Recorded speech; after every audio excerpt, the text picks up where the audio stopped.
My own son looked me in the eye and said I wasn't welcome at his house for Christmas. Not a fight, not a tear.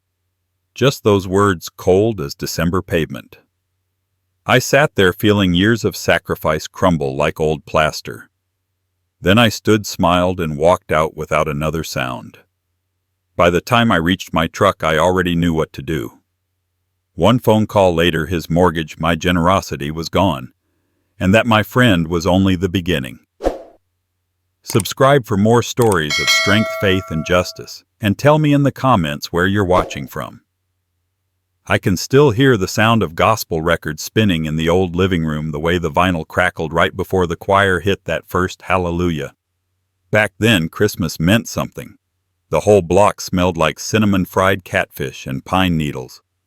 My wife Loretta would hum Silent Night as she stirred sweet potato pie, filling her gold bracelet, clinking against the bowl. Our boy Marcus used to sneak bits of crust off the counter, giggling when she pretended not to notice. Neighbors would stop by unannounced, their laughter spilling through the door like warm air from the oven. The church ladies from St. Luke's would drop off pound cake and stories about who missed choir practice. That house wasn't perfect, but it was alive. It was love in every corner. Now the same house feels like a photograph left out in the sun too long. Colors faded, edges curling. The air doesn't smell like anything but dust and old carpet. When Loretta passed 3 winters ago, I tried to keep the tradition alive. I played the same gospel record, burned the same candle she loved, even baked that pie myself. But the crust never came out right. The laughter never showed up. And my son, the same boy who used to ask for second helpings, stopped calling after the funeral. Said work was keeping him busy, said life was complicated. I believed him at first, because that's what fathers do. They give their sons the benefit of the doubt. I remember last Christmas, sitting alone on the porch while snow started to fall over the streetlights. The Johnsons across the way had family over, kids running car doors, slamming Marvin Gaye playing low through the window. I sat there with a blanket around my shoulders, watching it all like a man standing outside his own life. I told myself Marcus would show up. Maybe late, maybe tired, but he'd come. He didn't. Not a text, not even a card. Just silence thick enough to choke on. It's strange how silence can feel louder than any argument. When you're young, you think heartbreak comes from shouting matches and slammed doors. But real heartbreak, it comes quietly. It sits beside you on the couch, watches you reheat leftovers, and whispers, "This is what you get for believing." Marcus was raised better than this. Every Sunday we were at church, even when the car wouldn't start, and we had to walk those 2 miles. Loretta made sure he learned respect, gratitude, faith. We didn't have much, but we had pride. We taught him that a man's word meant something. But somewhere between getting that degree, that new wife, and that house in the suburbs, he decided the world owed him more than we ever could give. Maybe he thought he'd outgrown us, outgrown the people who taught him how to stand tall. I used to visit him and Vanessa. The first few times it was nice. She'd smile, he'd pretend to listen. But there was a chill in the air, even when the heat was on. She'd talk about her parents' lake house, about wine tastings, about how they don't do heavy food anymore. No fried chicken, no mac and cheese, no collard greens. Just kale and conversation that didn't include me. I could tell she didn't want me around too long. Too much history, as she put it. The last time I visited the house looked more like a showroom than a home. No family photos, no gospel music, no soul. Just glass tables and cold light. I remember offering to pray before dinner, and Vanessa gave me that polite smile people use when they'd rather you didn't. I said grace anyway. When I opened my eyes, she was already passing the salad. Marcus just looked down. That was the moment I knew I'd lost him, not to anger, but to distance. The kind that builds one quiet decision at a time until you wake up and realize you're strangers. After he told me not to come for Christmas, I drove past the church instead of home. The parking lot was empty except for a few cars. The old oak cross out front leaned a little, but it was still standing. I sat there, engine off, watching my breath fog the windshield. I thought about all those Sundays Loretta made me wear that itchy suit, all the hymns I half sang while sneaking glances at the choir. I thought about how every sermon back then talked about forgiveness, patience, turning the other cheek. But the Bible never said you had to let your own child turn you into a fool. Inside the church, I could almost hear the choir warming up, voices rising like sunlight through stained glass. For a second, I felt her beside me, Loretta's warmth, her steady hand. She used to say, "Baby God, don't sleep on injustice. He just waits for the right time to move." I didn't know if that time had come yet, but I felt something shift deep inside me. Not anger, clarity. The kind that cuts sharper than rage ever could. That night I opened the old box of Christmas ornaments Loretta had kept. Each one had a story. The paper angel Marcus made in kindergarten bent at the edges. The glass stove we bought the year we almost couldn't afford gifts. I held that dove up to the light, saw my reflection in it, older, tired, but not broken. I placed it on the mantel and said out loud, "You taught him better." But I guess some lessons take time to come home. When I went to bed, I didn't sleep much. The house creaked, the heater groaned, and somewhere between midnight and dawn, I made up my mind. Love doesn't mean letting yourself be disrespected. Loretta wouldn't have stood for it, and neither would I. I got up before sunrise, made a pot of coffee, and sat by the window watching the sky turn from blue to gray to gold. The first light hit the photo of me, Loretta, and little Marcus, our hands covered in flour from baking. He couldn't have been more than 8. His smile back then could have melted snow. I whispered, "What happened to you, boy?" But the picture didn't answer. Later that morning, I found the folder in the drawer of the mortgage papers I'd been paying for the past 3 years. The same house where I wasn't welcome for Christmas. I stared at those pages, at my own signature, at every payment I'd made on time. That money was supposed to be a gift, a bridge between generations. But now it just felt like I'd built a bridge for him to walk over me. I sat there for a long while, coffee gone cold, the quiet pressing against my chest like a heavy coat.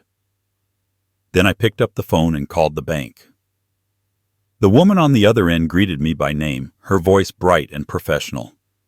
"Mr. Harris, how can we help you today?" I told her I wanted to stop the payments effective immediately. She hesitated, asked if I was sure. I said yes. I was done buying respect that should have been given freely. After I hung up, I walked outside. The wind was sharp, but it felt clean. Across the street, Mrs. Green waved from her porch, her grandkids playing with a football in the yard.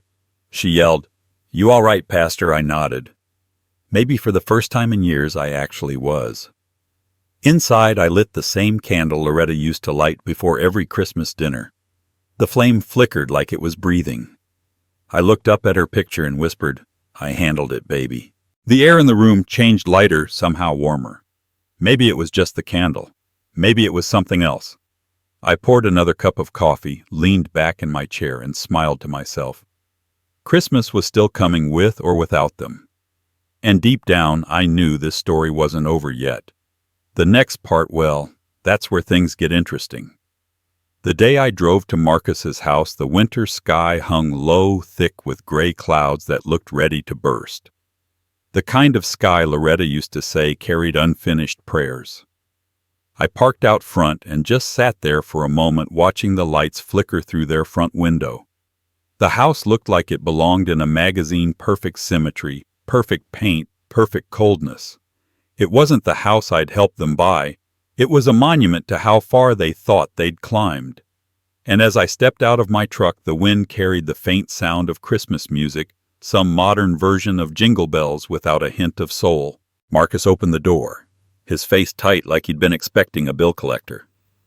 "Hey, Dad," he said, voice-clipped, eyes darting past me instead of at me. He didn't hug me, didn't even step aside right away, just stood there, hands still gripping the doorknob. Behind him, I saw Vanessa setting out gold-trimmed plates on a table that looked like it cost more than my first car. "You came early," he said, tone polite but hollow. I smiled, though it burned inside me. Didn't want to be late for family. Vanessa looked up then. Her dress shimmered under the chandelier. Her hair slicked back, neat as a mirror. "Oh, Mr. Harris," she said. Her smile stretched thin. "We weren't expecting you until tomorrow." Her voice carried that same polished charm she used when she was trying to remind me I didn't quite fit their version of success. She adjusted one of the white candles on the mahogany table, the same table I'd paid half for when they were first married. "Marcus, could you grab the wine, please?" she said, eyes never leaving me. I stepped inside my boots, leaving faint prints on the polished floor. The place didn't smell like home. No cornbread, no cinnamon, no fried catfish like Loretta used to make on holidays. Just candle wax and whatever perfume Vanessa sprayed in the air. Every corner gleamed. Every photo on the walls showed them smiling in places I'd never been: Paris, Napa, some ski lodge up north. I couldn't find a single photo of us, not one of the family that got them here. It was as if their life had started the moment I stopped funding it. Marcus poured wine like a waiter at a country club, careful not to spill a drop. "So how's everything?" he asked. His voice was small, casual, as if we were strangers making conversation in a waiting room. I looked at him, really looked. The same boy who used to run barefoot through the sprinklers, who once cried when he broke my record player, now stood in front of me, taller, richer, colder. "Everything's fine," I said, even though it wasn't. "I see you've done well." He smiled without warmth. "We've worked hard," he said, but I knew what he meant. We, as in they. Not me. Not the father who co-signed the mortgage, lent him money, gave him a foundation to build on. I glanced at the table again. Fine china, silver napkin rings, place cards written in cursive. I wasn't supposed to be impressed, but part of me still wanted to be proud. Until Vanessa spoke. "I know we didn't discuss it, but my parents are joining us tonight," she said, voice casual as silk. "They just prefer a smaller, more curated setting." Her words floated in the air like perfume, but they stung like vinegar. I nodded slowly. "Curated," I repeated. "That's one way to put it." Her smile didn't falter, but her eyes did. "You know how particular they are," she said. "They come from a certain background." I almost laughed. "You mean the kind that doesn't include people like me?" She blinked quick, then turned back to adjusting the candles. Marcus cleared his throat, shifting from foot to foot. "Dad, it's not like that," he said, but his tone betrayed him. "Vanessa's just trying to make things smooth." Smooth. That word stuck in my throat. Smooth was the kind of word people used when they wanted to erase the rough edges, the history, the struggle, the truth. Smooth meant no stories about walking miles to church. Smooth meant no hymns at the dinner table. Smooth meant no room for where we came from.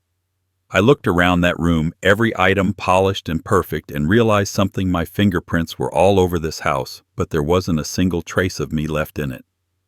I helped pay for the roof above their heads, but they'd scrubbed me out like an old stain. Vanessa's parents arrived soon after, coats trimmed in fur, voices loud with laughter that didn't reach their eyes. She rushed to greet them, kissing cheeks, taking handbags, offering wine. Marcus followed like a shadow. I stayed where I was standing beside the doorway, watching them like a man watching his own funeral. Dinner was served without fanfare. They spoke about stocks, art galleries, upcoming trips.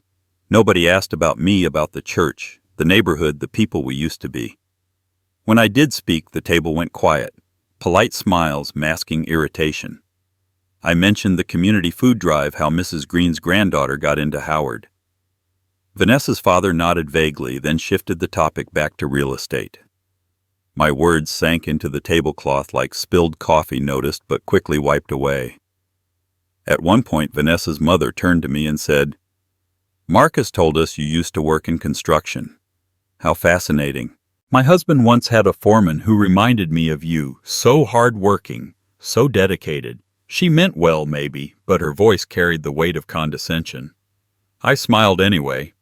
"I was the foreman," I said. "Built half the east side of this city before folks like your husband moved in and priced everyone out." The silence that followed was thick as syrup. Marcus gave me that warning look, the one that said, "Don't embarrass me." Loretta used to say pride could be a poison if you swallowed too much of it. But that night I let it burn on my tongue. After dinner, they all moved to the living room, soft jazz playing low. I sat quietly on the edge of a cream sofa watching Vanessa's father swirl his drink while Marcus laughed at some story that wasn't funny. The laughter in that room didn't sound real. It sounded like paper-thin, brittle, waiting to tear. Then I noticed it, the family Bible I'd given Marcus and Vanessa on their wedding day, the one Loretta had written in with our family dates sitting beneath a stack of coffee table magazines. It was there, but hidden. Just like me. When I stood to leave, Marcus didn't stop me. He walked me to the door, keeping his voice low. "Dad, I know tonight wasn't ideal," he said. "Vanessa just wants everything to look good."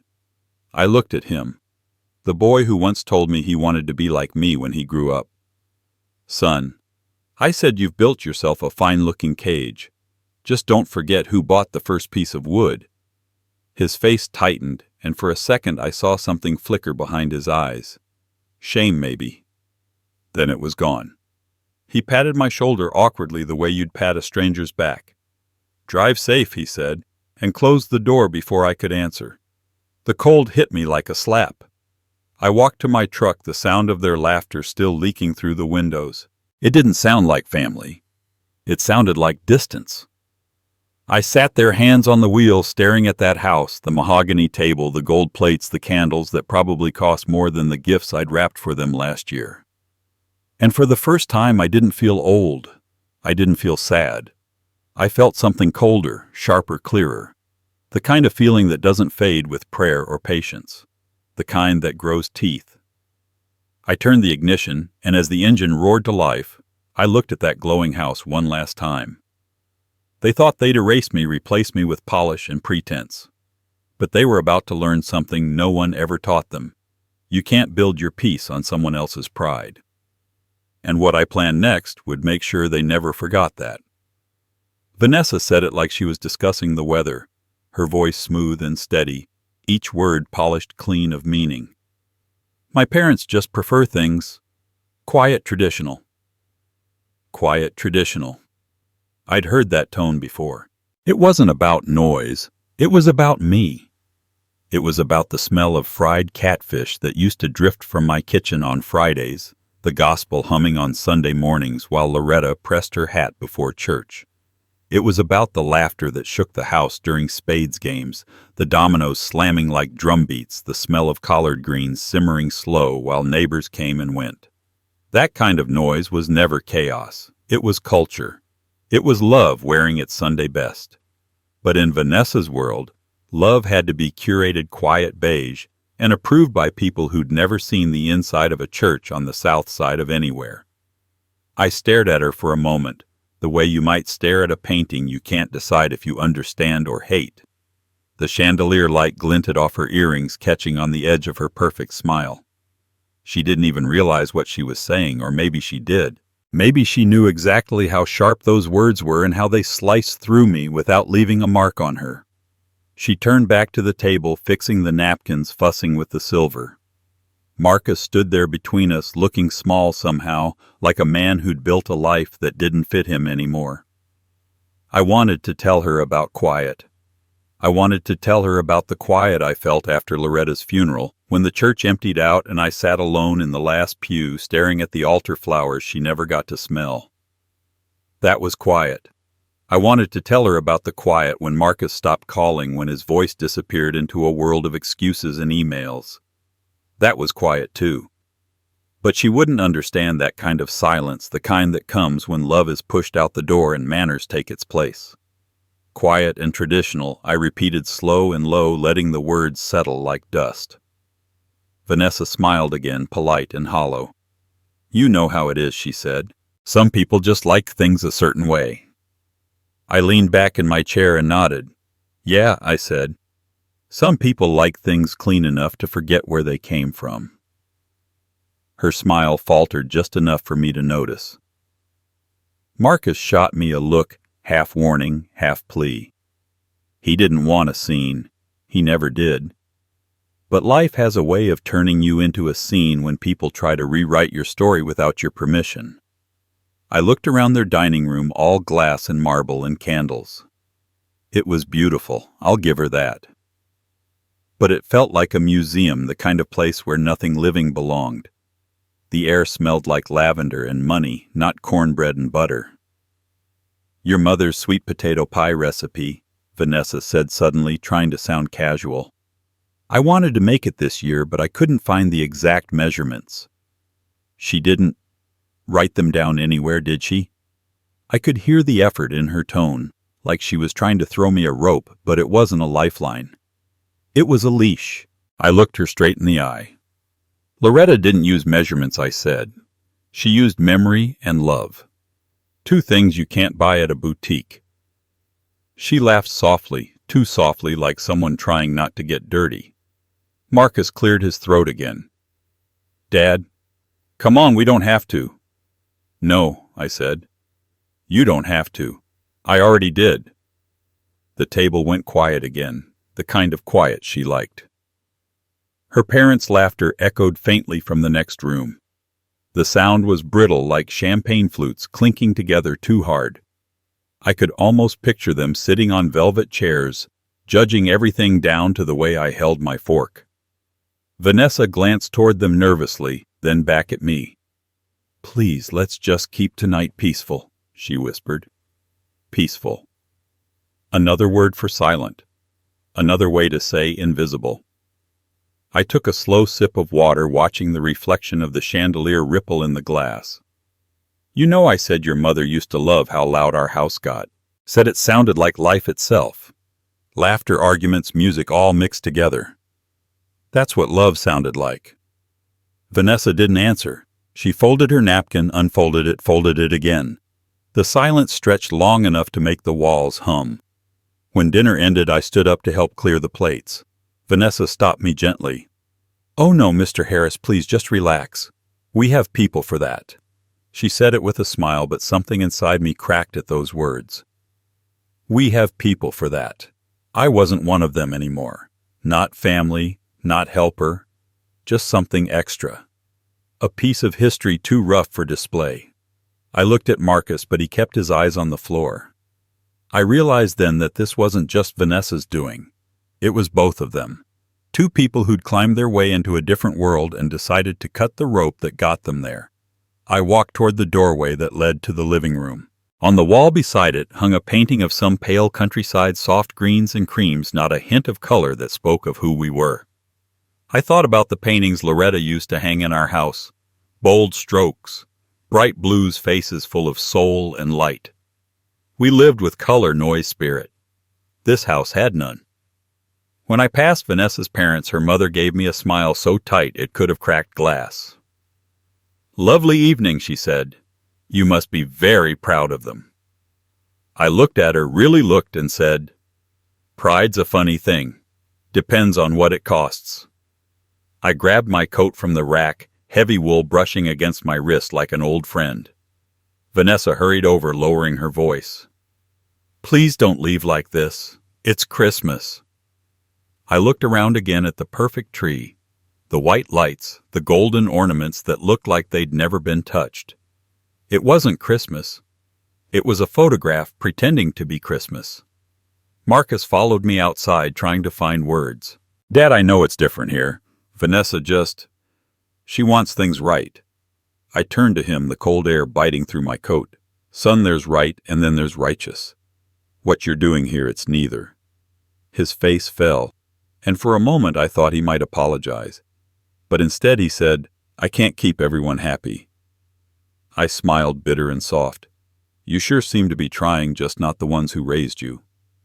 He looked down again, hands in his pockets, the snow catching on his coat like dust on something forgotten. I got into my truck, started the engine, and rolled down the window. "One day you'll look around and realize you built yourself a house full of strangers," I said, "and by then it'll be too quiet to fix." He didn't say a word, just stood there, the son I used to know buried somewhere beneath the man I no longer recognized. I drove off, the lights of their perfect house shrinking in the mirror until they disappeared completely. The road ahead was empty, the radio silent. For a long time I didn't turn it on. I let the quiet fill the cab, thick and heavy, the kind of quiet Vanessa would have loved. But it wasn't peace, It was the kind that swallows you whole if you let it. I reached the corner where the church stood, its stained glass windows glowing faintly in the dark. I pulled over, cut the engine, and sat there staring at the steeple. Somewhere inside the choir was practicing. I could almost hear them, soft at first, then rising. The sound cut through the night, warm and alive. It sounded like home. I closed my eyes, letting it wash over me. For the first time in years, the silence didn't win. But that peace, that moment, it wouldn't last. Because deep down I knew the story wasn't done. Not by a long shot. I didn't slam the door. I didn't curse or shout. I just reached for my coat, the one Loretta bought me back when winter still felt like family, and slipped it on without saying a word. Marcus stood frozen near the dining table, mouth half open, like he wanted to stop me, but the words wouldn't come. Vanessa watched from the doorway, her arms folded tight across that silk dress. I looked around their perfect house one last time, the flickering candles, the spotless glass, the photo of them smiling in front of a house I helped pay for, and felt something close inside me, like a door I'd kept open too long. The December air hit hard when I stepped outside, slicing through my coat, stinging my hands. I didn't flinch. The night was still except for the sound of laughter spilling faintly through their windows, soft, distant, careless. My boots crunched against the frost, each step steady, deliberate. I didn't hurry. A man learns after enough years that silence can be louder than rage.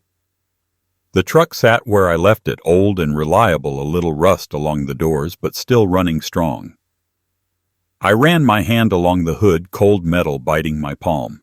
For a second I could see Loretta sitting in the passenger seat, humming something low, telling me to let it go, baby. But even she'd know this wasn't something you just let go. I opened the door, climbed in, and sat there for a moment, staring at the house glowing behind me like a stage set, perfect light, perfect lies. My breath fogged the windshield. I watched it fade, then come back again, the rhythm of a man still alive but tired of being invisible. I started the engine. The radio kicked on halfway through, a gospel song, the kind Loretta loved, the Williams brothers singing "I'm Still Here."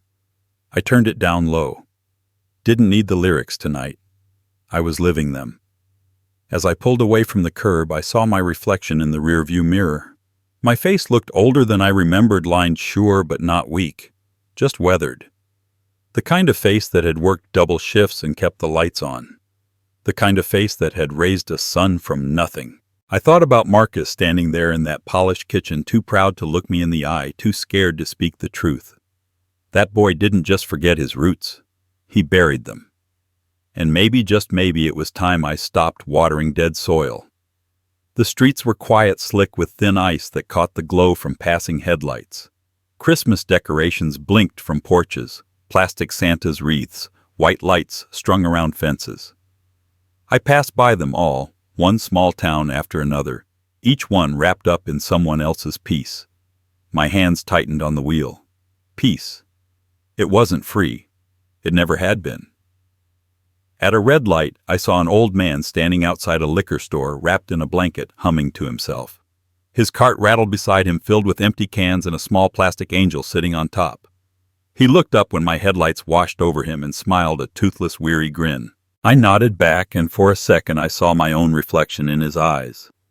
A man who'd given everything just to end up standing in the cold, holding on to scraps of what used to be home. When the light turned green, I didn't drive off right away. I just sat there, the world behind me, the road ahead wide open. The song on the radio faded into another slow, soulful something about redemption. Funny thing about redemption, it doesn't always come wrapped in forgiveness. Sometimes it comes dressed in fire. I drove past the old neighborhood, the one with cracked sidewalks and porches leaning from time. The Harris place still stood, though the paint was peeling now. I could almost hear kids laughing where Marcus used to run barefoot through puddles. Back then the air smelled like barbecue smoke and rain. Now it smelled like nothing at all. I parked in front of the old church, St. Luke's, and killed the engine. The lights were out, but I knew the pews were still there, creaking in the dark. I used to clean that church every Sunday after service, sweeping the floors, fixing the hymn books, listening to Loretta hum while she arranged the flowers.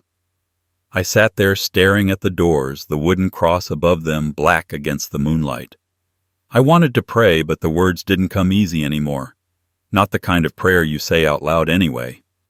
This one stayed quiet, sitting heavy in my chest. God had seen me through worse, I knew that. But this one cut deeper because it came from blood, because it came from my own. I stayed in that parking lot for a while, engine off, fingers tapping against the steering wheel. The heater had long gone cold, but I didn't mind. The stillness felt right, like standing in the middle of a storm and realizing you've already survived it. I thought about what Loretta would say if she were here. She'd tell me to be patient, to have faith that people come around. But she also used to say, "Don't mistake weakness for grace." I reached into the glove box and pulled out the old envelope. Mortgage statements, receipts, the proof of every sacrifice I'd made so Marcus could live easy. The paper crinkled in my hands, each page a reminder of how far I'd gone to build someone else's dream. I stared at the numbers, the cold math of loyalty. Then I folded it back neat and slow and placed it on the seat beside me. The church bell struck midnight somewhere in the distance. I took it as a sign. Maybe it was time to draw a line, to take back the pieces of myself I'd been giving away too freely. Maybe it was time for Marcus to learn that every gift has a cost and every debt eventually comes due. I drove home through streets that grew darker the farther I went. The wind howled against the truck, rattling the mirrors, but my hand stayed steady on the wheel. The house came into view, a small place, weathered but still standing strong like me. The porch light flickered, welcoming me back with its soft, tired glow. I parked, turned off the engine, and sat there for a long moment. The silence wrapped around me, heavy but honest. Inside, I hung my coat on the same hook it had always belonged to. The air smelled faintly of cedar and old wood. I walked into the living room, lit a candle, and sat down in my chair by the window. Outside, snow began to fall, slow, deliberate, peaceful. I thought about Marcus, about that house full of strangers, about the way Vanessa said quiet like it was a prayer. I leaned back, letting the heat from the candle warm my hands. "You want quiet," I whispered to the empty room. "You'll get it." I picked up the phone and dialed a number I knew by heart, the bank's after-hours line. My voice was calm, steady, the kind of voice people listen to because they can't tell if it's forgiveness or judgment. I gave them my information, my account number, my decision. When it was done, I hung up and looked out the window again. The snow kept falling, covering the street, the steps, the world. Everything was turning white, clean, silent. I smiled.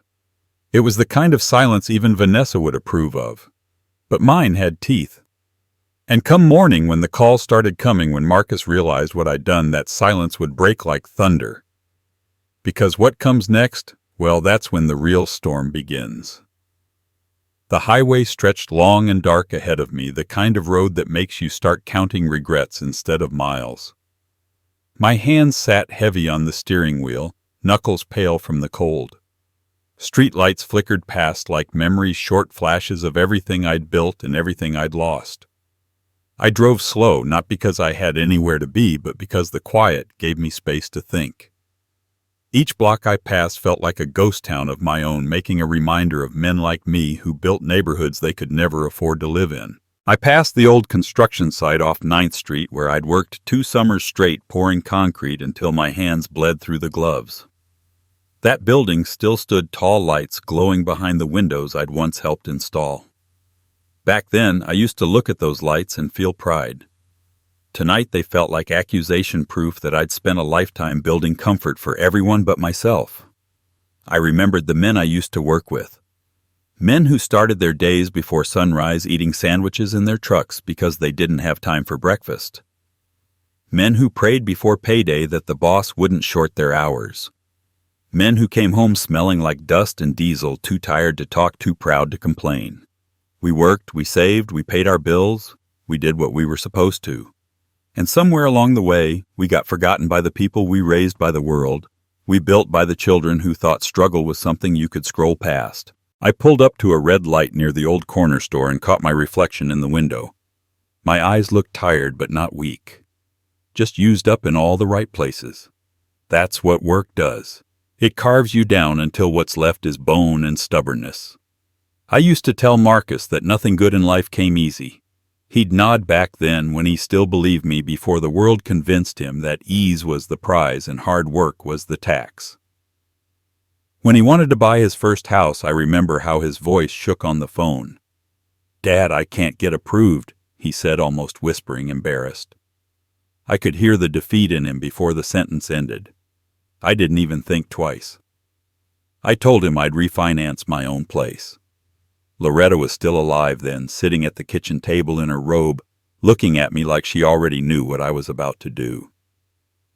"You sure, baby?" she asked, stirring her coffee slow. I said yes, because that's what fathers do. They fix what their sons can't. The paperwork came a week later. I signed it all, barely reading the fine print. We used to call that faith, believing that love would always balance the math. I remember standing outside the bank after the closing, feeling the weight of a new debt settle on my shoulders. But when Marcus called that night, voice full of joy, saying, "Dad, we got the house," it almost felt worth it. Almost. Now, years later, I was driving past those same banks, their windows glowing like altars to everything I'd sacrificed. My stomach twisted when I thought about it, the hours I'd worked, the overtime I'd begged for, the promises I'd made to Loretta that we'd travel one day when things got better. They never did. Life kept collecting dues while I kept paying them. And now my own son lived in comfort built on my credit, my calluses, my silence. The radio played low, some old blues station, fading in and out with the signal. The singer's voice was rough and tired, like he understood exactly what I was feeling. He sang about working your whole life just to keep someone else's lights on. I laughed under my breath, a sound too bitter to be amusement. As I drove through the industrial district, I saw the old Union Hall boarded up, the sign faded. I used to meet the fellas there after work. We'd sit on milk crates, pass around a flask, and talk about how we were going to make sure our kids never had to work this hard. We meant it too. And somehow we did it. We gave them something better, and they mistook it for weakness. I remembered the day I first showed Marcus a paycheck stub. He couldn't believe how little was left after taxes and bills. "You worked this hard for that?" he asked. I smiled back then, proud to teach him about dignity. "It ain't about the number," I said. "It's about the name behind it." I didn't know he'd grow up to chase the number instead. The truck rumbled as I turned down Pine Street, the tires crunching over patches of frozen gravel. I slowed when I passed the lot where my first house used to stand. It had been torn down years ago to make room for something shiny and expensive. I parked across the street and stared at the new condos rising where my memories once lived. I remembered every nail I'd hammered, every wall I'd painted with my own hands, every fight Loretta and I had in that kitchen before making up over peach cobbler. Now it was gone, replaced by glass and steel. The world had moved on, and it didn't ask for permission. I sat there for a while, engine idling, fingers drumming against the steering wheel. The city looked the same, but it wasn't. The men who built it were ghosts, now their sweat traded for stock options. And I couldn't help but think maybe Marcus wasn't the only one who forgot what real work looked like. Maybe we all did. My phone buzzed on the seat beside me. Marcus's name lit up on the screen. I didn't answer. I let it ring, the sound hollow in the cabin. When it stopped, the silence that followed was thick, satisfying. I knew what he'd say anyway, some half-hearted apology, some excuse about misunderstanding. He'd talk like a man trying to smooth over a crack in marble, never realizing the foundation was already split.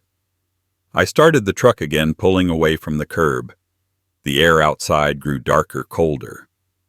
I drove past one last neighborhood, brick houses, small yards, Christmas lights tangled in the trees. I could see a man about my age standing in his driveway, waving to his grandkids, laughing like the world hadn't broken his back. I wondered what it felt like to be that light, to have your legacy greet you at the door instead of shut it in your face. By the time I reached the edge of town, the sky was ink black, the stars swallowed by clouds. The highway opened up again, long and empty. I thought about all the years I spent chasing stability, all the times I bit my tongue when I should have spoken, all the times I handed over pieces of myself because I believed family was worth the price. I gripped the steering wheel tighter, the leather cold against my palms. Maybe this was what real work looked like now, not building houses or pouring concrete, but dismantling the parts of your own heart that let people walk across it. Maybe the hardest job I'd ever have was learning when to stop giving. The exit sign for my street appeared in the distance, glowing green through the fog. I turned the signal on the click loud in the quiet cab. The road home curved left, lined with the bare silhouettes of trees. I slowed down, not ready to pull in just yet, because I knew what waited at the end of that road, a decision that couldn't be undone. And I wasn't tired anymore. Not the way I used to be. No, this kind of exhaustion wasn't from work. It was from waking up. And when a man like me wakes up after a lifetime of giving, someone's bound to feel the quake. The call came the next evening, just as the sun dipped low behind the trees and painted the sky the color of burnt copper. I was sitting at the kitchen table, bills spread out like a crime scene, when the phone lit up with her name, Vanessa. I almost didn't answer. But something in me wanted to hear what kind of woman could polish cruelty into something that sounded polite. I pressed the button and said nothing for a beat. She filled the silence first, her voice smooth as satin, sweetened like tea with too much sugar. "Mr. Harris," she began, drawing out the syllables as if they cost her money. "I just wanted to reach out before Christmas Eve. There's been a small adjustment to the guest list." I let the quiet hang. She hated quiet. "That right?" I said finally, voice low, steady. "Yes," she replied, tone bright, rehearsed. "My parents are planning something a little more intimate this year. You know, a certain atmosphere. They like things educated, refined. You understand." I didn't answer right away. I just stared at the candle flickering on the table, the wax pooling slow. I could hear what she meant, even if she didn't have the spine to say it plain. Educated, refined. Words used like fences. What she really meant was that she didn't want the smell of fried chicken mixing with her imported wine, didn't want gospel music clashing with her soft jazz, didn't want anyone reminding her that comfort was built on calloused hands like mine. "I see," I said, finally drawing the words out, tasting each one like I was checking for poison. She kept going, too nervous to stop now. "I just thought it might be easier this way. You know, less crowded. And well, my parents mentioned the food last year. They're not used to heavier dishes. The soul food, it's lovely, but it's a bit much for them. That word. Soul food." She said it like it was a problem, like it was a stain you couldn't wash out. I could almost hear the way she twisted her mouth around it. "I didn't realize food could offend," I said softly. "Oh, no, not offend," she rushed to say, laughing lightly the way people laugh when they realize they've stepped into something deep and dirty. "It's just, they prefer things simple. More, modern." Modern. The way she said it made me want to laugh. What could be more modern than survival? What could be more timeless than a meal cooked by hands that worked all week? "Well," I said, keeping my tone smooth, "you tell them I understand. Wouldn't want to ruin anyone's appetite." She hesitated, not sure if I was serious. "You've always been so gracious, Mr. Harris. Truly, Marcus and I appreciate it." Gracious. That was the word people used when they wanted you to stay small, when they wanted you to smile while they pushed you out the door. I heard a baby laugh in the background, her niece maybe, or one of her friend's children. It was a pure sound cutting through the layer of polish in her voice. For a second I wondered what it would have been like to have grandkids running around my own table, sticky hands on the furniture, the kind of noise Loretta used to love. But Vanessa's world didn't make room for that kind of mess. "Tell me something," I said, leaning back in my chair. "What exactly do your parents expect from this atmosphere you keep talking about?" She exhaled a small laugh. "Oh, classy, elegant, polite conversation, a bit of wine, soft music. Nothing loud or heavy. Nothing loud, I repeated. No laughter, no gospel, no joy. Got it. Her silence told me she'd heard the edge in my voice. I didn't mean it that way, she said quickly. Sure you did, I replied. You meant it exactly that way. You just didn't expect me to catch it. She started to say something, but I cut her off, my tone calm, measured. You think because your folks drive nicer cars and sip smaller drinks that makes them refined? You think sitting quiet at a table means you've made it, Mr. Harris? No, I said. Don't Mr. Harris me. You and Marcus live in a house. My sweat helped buy. Eat from plates I paid for. Sleep easy because I broke my back so you wouldn't have to. And now you tell me my food, my music, my way of living don't fit your atmosphere. That's not refinement, Vanessa. That's amnesia. She was quiet for a long time. When she spoke again, her voice was colder, clipped. I think we've misunderstood each other. I don't think so, I said. I think for the first time we understand each other just fine.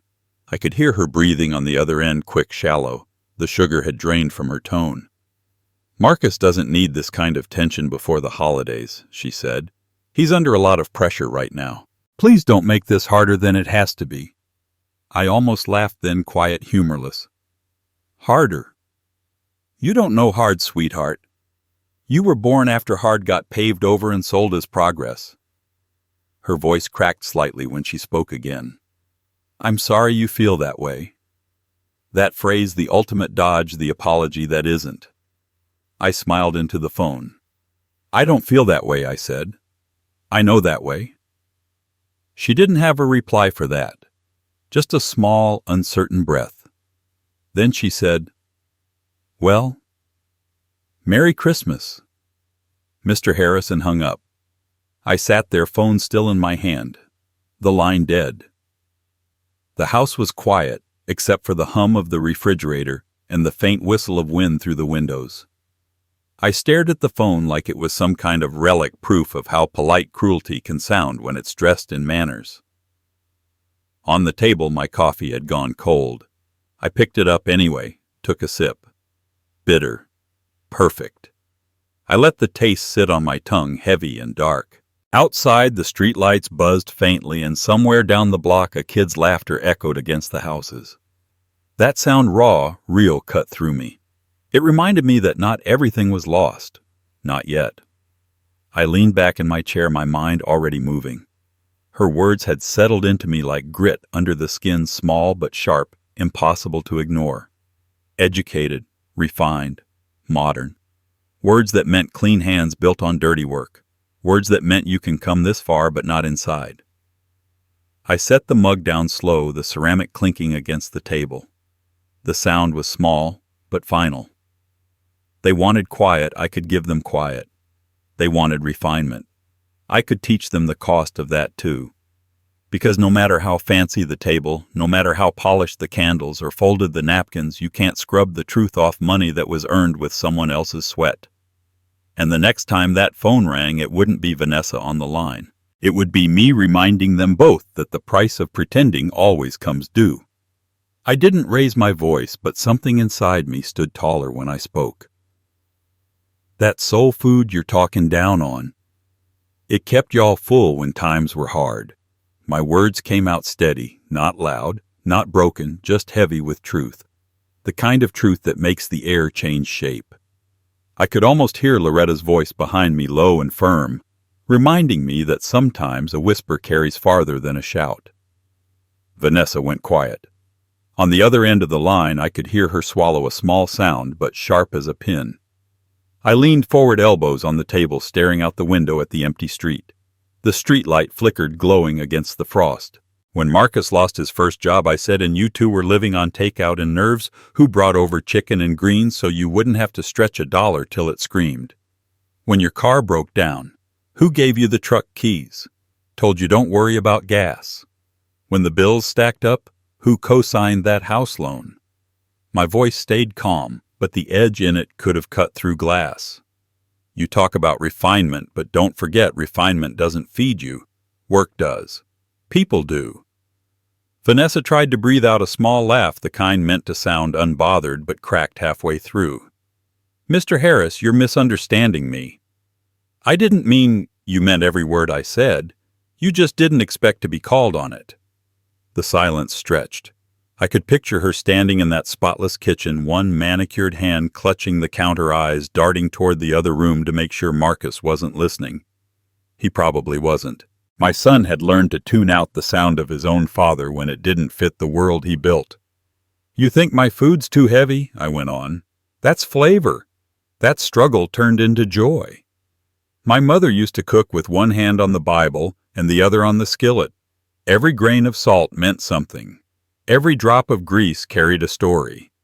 That food came from people who had nothing but still found a way to feed the world." Her voice came back small. "It's just different, that's all." "That's right," I said. "It is different. It's ours." I stood up, the chair scraping across the floor. The movement made something shift in me, a heat that had been sleeping too long finally stretching awake. The kind of heat you inherit from generations who had to smile through disrespect, who had to keep their hands steady even when their hearts shook. I felt that blood running through me, slow and strong. "You ever wonder," I asked, "how folks like your parents got to sit comfortable at their tables? You think their kind of quiet built itself. Every brick in this country, every board, every mile of road, got touched by hands like mine.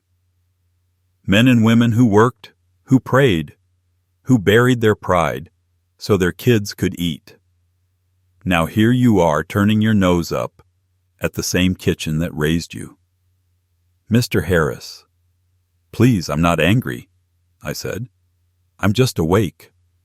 The words rolled out like thunder right before rain, low and certain. I could feel the pulse of it, the weight of something holy moving through my chest. I stepped closer to the window. Outside, the snow had started to fall again, soft and sure. The world looked clean, untouched.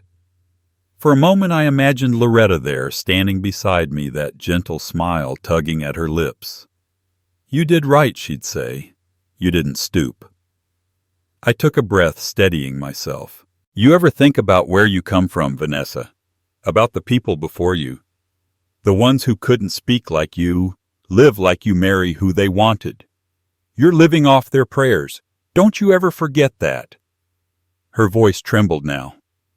"I never meant to disrespect. Maybe not with your mouth," I said, "but you did it with your silence, with your comfort." The truth hung there between us, heavy and quiet.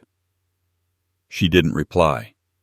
The only sound was the faint hum of the refrigerator and the ticking of the old wall clock, the same one Loretta used to keep time with her humming. Each tick felt like a heartbeat, reminding me that dignity doesn't come from being invited to the table.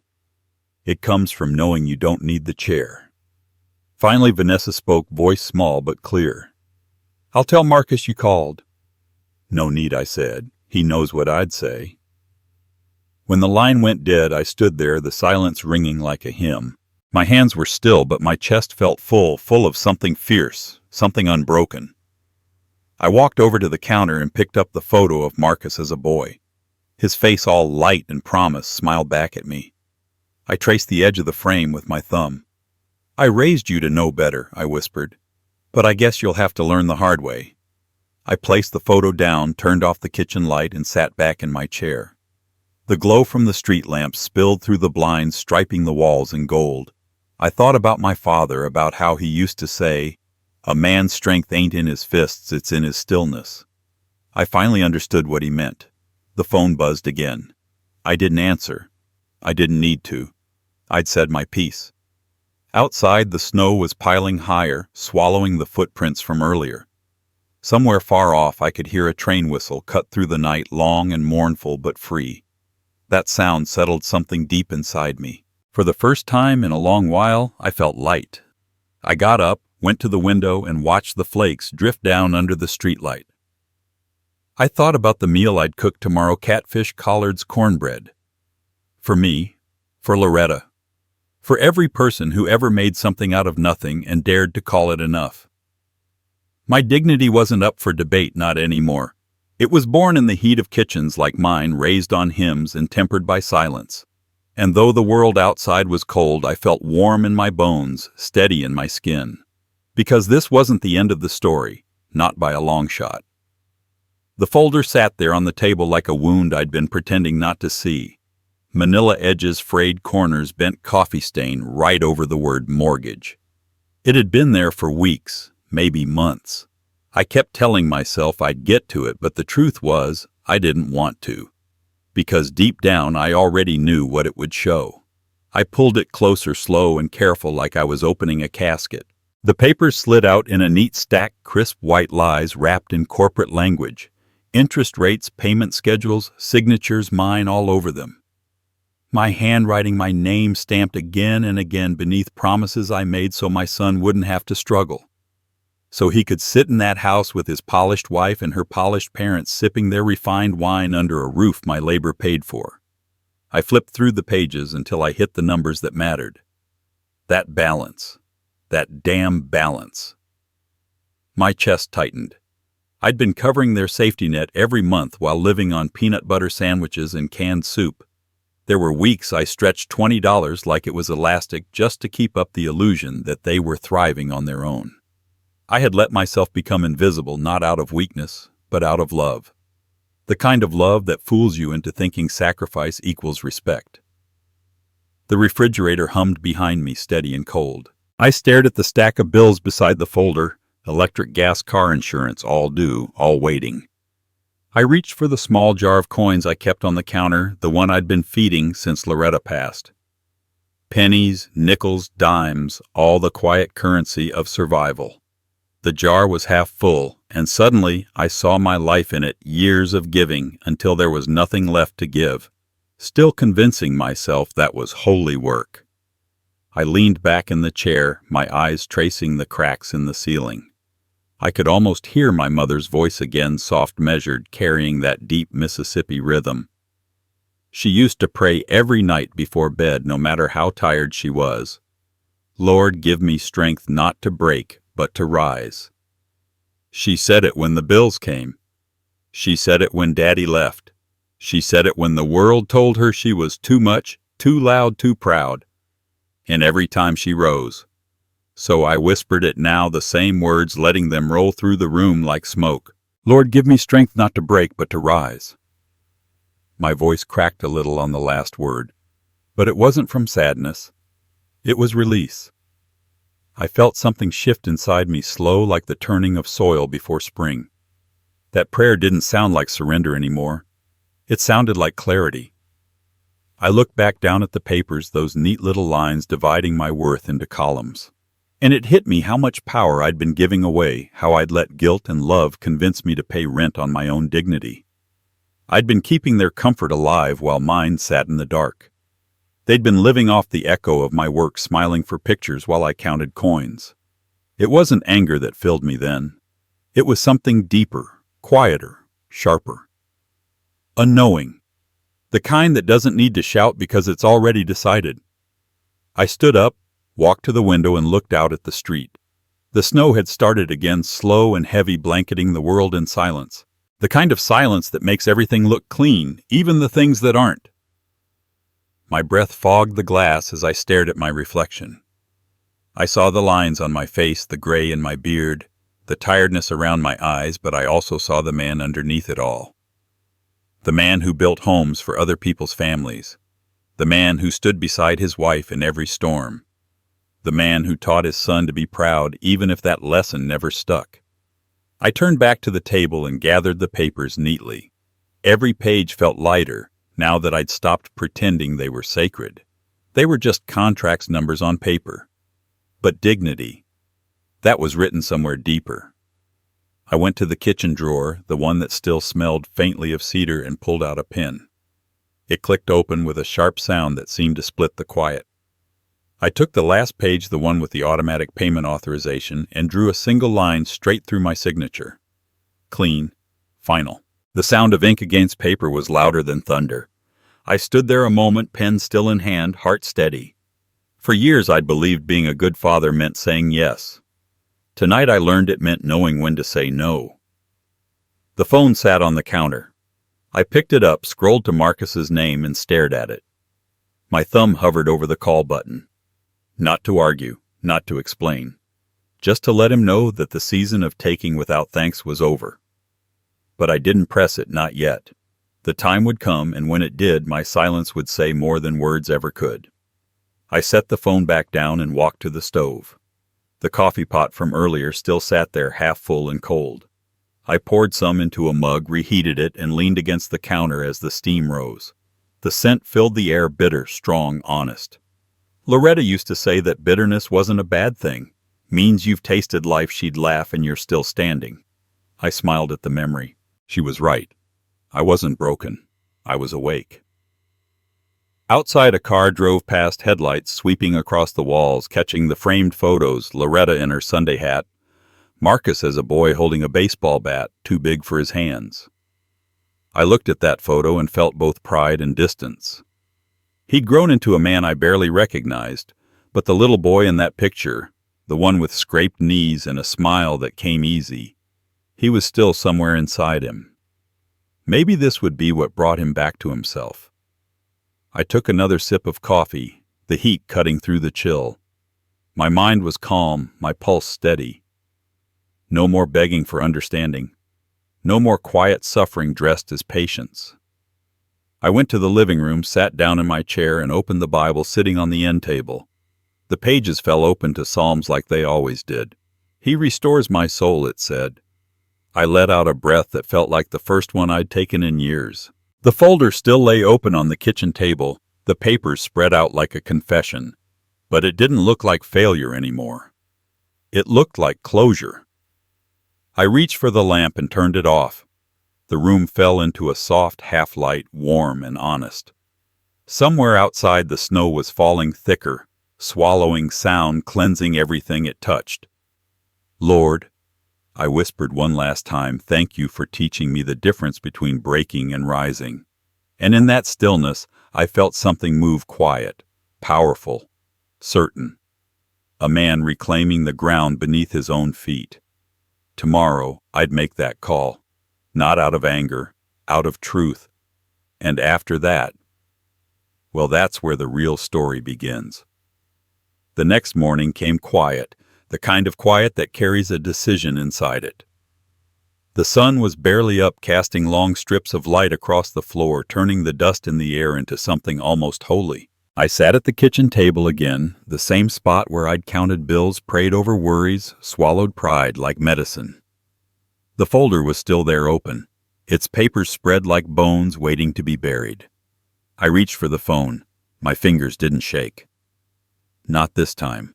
The number to the bank was already written on the inside cover of the folder.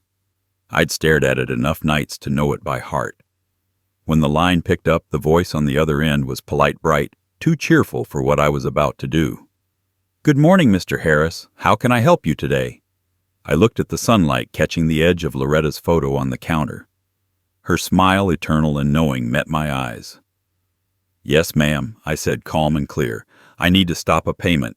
She typed something, her voice still all customer service warmth. Of course, sir. Which account are you referring to? The mortgage, I said. The one for my son's house. There was a pause. Not long, but long enough to feel it. Sir, I'm seeing that the payment comes from your account each month automatically. You'd like to suspend it? No, I said. Not suspend. Cancel. Cancel. She repeated, her tone shifting like she wasn't sure she'd heard me right. That's right, I said. Steady as stone. Effective immediately. Her keyboard clattered on the other end. All right. I can process that request, but just to confirm, you understand this may affect the loan status, and I understand I interrupted. It'll affect exactly who it needs to. She went quiet again, then finally said, It's done, Mr. Harris. You'll receive a confirmation by mail. I let out a breath I didn't know I'd been holding. Thank you, I said simply, and hung up. The sound of the phone clicking back into place was final. It didn't echo, it didn't shout. It just landed in the air like truth. For the first time in years, the weight on my chest didn't feel like something I had to carry. It felt like something I'd set down. I sat still for a moment, letting it all settle. Then I stood slow, deliberate, and crossed to the counter where Loretta's picture sat. She was wearing her Sunday hat in that photo, the one with the little feather that never stayed straight. Her eyes were soft but sharp, the kind of look that could calm a storm and call you out in the same breath. I reached into the drawer, found the box of matches, and lit a small white candle beside her photo. The flame caught quick, flickering steady in the morning light. The smell of burnt sulfur filled the air for a second before giving way to something sweeter, peace maybe. I looked at her and said quietly, "Baby, I handled it." The words came easy. They felt right. I didn't have to explain what I meant. She'd know. She always knew. I stood there for a while watching the flame dance. It reminded me of church, those little votive candles lined up in rows, each one carrying a prayer, a hope, a confession. This one wasn't for forgiveness. It was for freedom. Outside, the neighborhood was waking up.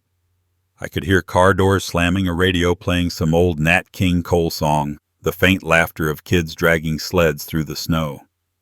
Across the street, Christmas lights blinked along a roof line, their colors reflecting off the ice.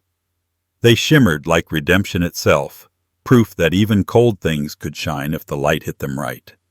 I poured myself a cup of coffee and stood by the window. The mug warmed my hands as I looked out at the world. It looked the same, but it wasn't. Because I wasn't. I'd spent a lifetime believing that kindness meant keeping the peace, that love meant sacrifice without end. But peace without respect isn't peace, it's surrender. The phone buzzed on the counter. Marcus's name lit up the screen. I didn't move to answer. I knew what that call would sound like: shock, anger, confusion, excuses. He'd ask why, how, what was I thinking? Maybe he'd even try to guilt me with that familiar line, "Dad, you know how hard it is for us." But not once would he ask how hard it's been for me. I let the phone buzz until it stopped. The silence that followed was clean. Not empty, just clean. I looked around the kitchen, the chipped paint, the leaning cabinet door, the old clock ticking slow, and felt more pride than shame. This was my space, my work, my truth. No one could take that. The candle's flame flickered low, bending in the draft that crept under the window. I shielded it with my hand until it steadied again. That tiny act protecting light felt like prayer. Loretta's photo glowed in its glow, her smile soft and forgiving, but strong too. The kind of strength that doesn't need to raise its voice to be heard. "Justice doesn't always come in thunder," I murmured. "Sometimes it comes in silence." The coffee had cooled, but I took another sip anyway. It tasted like closure, bitter but necessary. I thought about Marcus and Vanessa sitting in that big, perfect house waiting for their world to keep spinning on my dime. They'd learn soon enough that foundations built on someone else's sacrifice don't last. Maybe it would humble them. Maybe it wouldn't. Either way, I'd done my part. Outside, a mail truck rumbled by, the tires crunching through snow. A cardinal landed on the fence, bright red against all that white.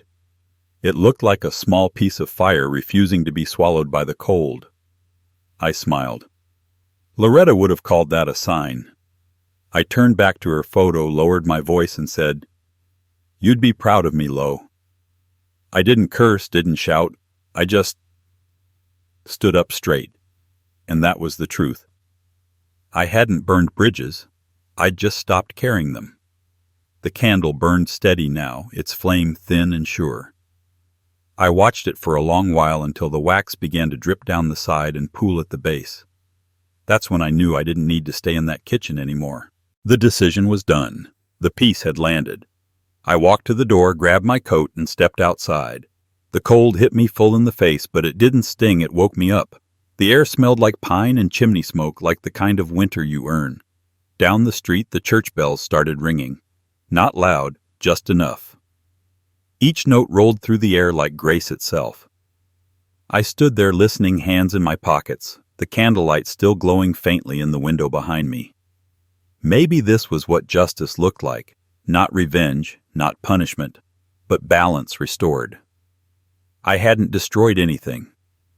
I'd just reminded the world what it owed me: respect. I took one last look at the house, at Loretta's window, at the life we'd built from sweat and faith and love, that refused to die. Then I smiled, turned toward the street, and started walking. The snow crunched beneath my boots, the sun rose higher, and for the first time in a long, long time, I felt light enough to let it carry me forward. Because I'd handled it. And the story wasn't over yet. There comes a time in life when silence becomes its own kind of strength. This story isn't just about money or family, it's about self-respect. Many of us, especially as we grow older, spend years giving, supporting, and sacrificing for the people we love. But love without appreciation turns into servitude, and peace without dignity is just quiet pain. The father in this story didn't seek revenge, he sought balance. He remembered that sometimes justice isn't loud. It's the calm act of reclaiming what was always yours. His strength came not from anger, but from clarity, the moment he decided that his worth didn't need anyone else's permission. For those who've carried others for too long, this story reminds us it's never too late to stand tall, to draw the line, and to protect your peace. Respect yourself the way you've respected everyone else, and the world will follow your lead. Subscribe for more stories of wisdom, courage, and quiet justice, and share in the comments. What moment in your life taught you the power of standing firm with grace?